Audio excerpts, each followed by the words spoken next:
lutter contre la corruption dans tous les secteurs nationaux et privés en RDC, l'une des préoccupations du président de la République Félix Antoine Tshisekedi Tshilombo. À ce sujet, une brève cérémonie de remise et reprise a eu lieu ce lundi 14 juin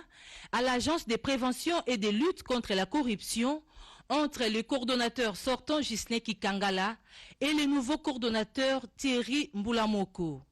C'était en présence du directeur de cabinet adjoint du chef de l'État chargé de questions politiques, juridiques et diplomatiques Nikon Tumba Boacha.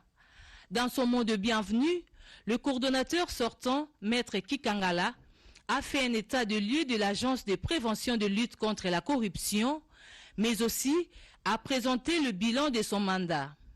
Il a ensuite remercié le chef de l'État et félicité son successeur en lui souhaitant un franc succès dans ses nouvelles responsabilités avant de parler du travail abattu par tous les personnels envers qui il a rendu un hommage mérité.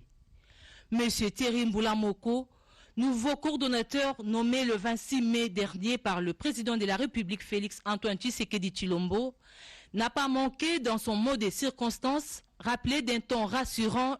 la mission de l'APLC et de ce qu'il entend amener comme apport dans ses nouvelles charges.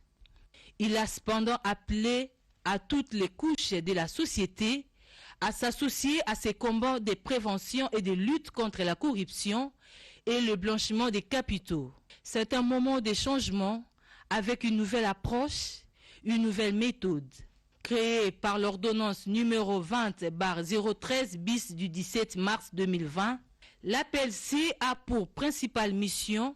de définir et mettre en œuvre tous les programmes permettant de détecter les agissements susceptibles d'être considérés comme relevant de la corruption, de mener toute étude et diligenter des enquêtes nécessaires pour faire sanctionner toute personne ou groupe de personnes ou autres services impliqués dans les actes de corruption, de blanchiment des capitaux, des faits assimilés dans les conditions fixées par les réglementations en vigueur.